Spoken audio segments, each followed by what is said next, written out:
days, and there's still more to come. Yeah, we are watching for more snow. Not exactly the news that some people want to hear, but it's on the way.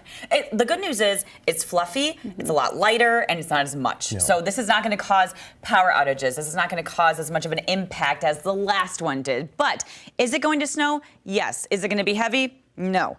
Your commute will likely be impacted by some slippery stretches, but you don't need to worry about canceling plans. This is a minor snow event, but it is one that will accumulate and you'll have to bust out the shovels for. Now, some of us, if you're further north, you might just need to use the leaf blower. That's the kind of snow I'm talking about. Radar right now does highlight a little bit of leftover activity from last night. Exactly what I was expecting, kind of hugging the state line. Didn't really do a whole lot, but you still could have those slippery stretches. Plus, there's still a lot of icy patches out there. So as usual, as we've done all week, just use caution as you head out the door. But do you notice a really good thing right now? The fact that the temperature is above freezing. Right now, here's a live look at our Franklin camera here.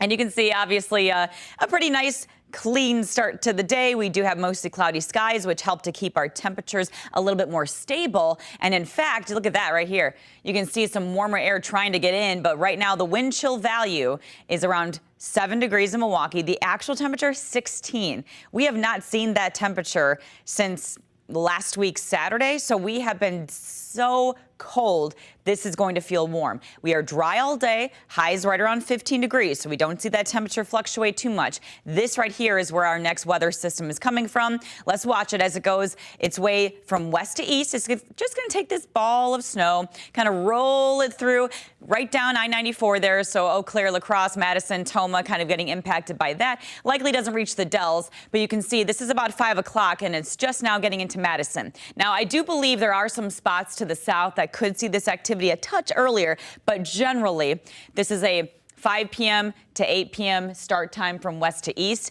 It's very light, as you can see. It's in that white and very light blue color when it comes to our snow threshold. Do you remember last week? We were in that really dark blue color. So we're not talking the intensity of snow. We're not talking the same system here. And then you can see that snake of lake effect does appear to stay offshore, but there could be a couple of areas that have lingering snow showers through much of your Friday. But the best part about this snow, yes, that's an Angora rabbit. It is a fluffy kind of snow, so it's really easy to shovel.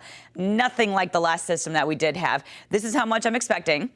About 1 to 3 inches, I would say here. When you have such fluffy snow, it can pile up very quickly. There's a lot of air in between those snowflakes. So you're going to notice it pile up faster versus the last one kind of compacted a lot. 1 to 3 inches if you're basically south of Port Washington, Economowoc, Johnson Creek, and then about up to an inch if you're closer to, West Bend, Hartford, getting into Beaver Dam. If you're up here, you can probably just take a leaf blower and just blow it away. If you're here, it's just going to be real quick, couple of swipes with the shovel, and you'll be good to go. Timing-wise, 4 to 5 o'clock in Madison, 5 to 6 near Waukesha, 6 to 7 if you are right along the lakefront. And remember, as I showed you, some areas in Kenosha could see that a little bit earlier. The weekend planner, we then go from the snow showers on Friday morning to sunny and cool conditions. We warm up to the 20s. And the next chance of something in the forecast at this point even appears to be a rain or even a mix. We are warming up, and that still will be the trend as we head into the end of January. So we're kind of trending above average. We're 61 days away from spring or the vernal equinox, if you wanted to, take count. Your full 7-day forecast does highlight those 2 impact days there.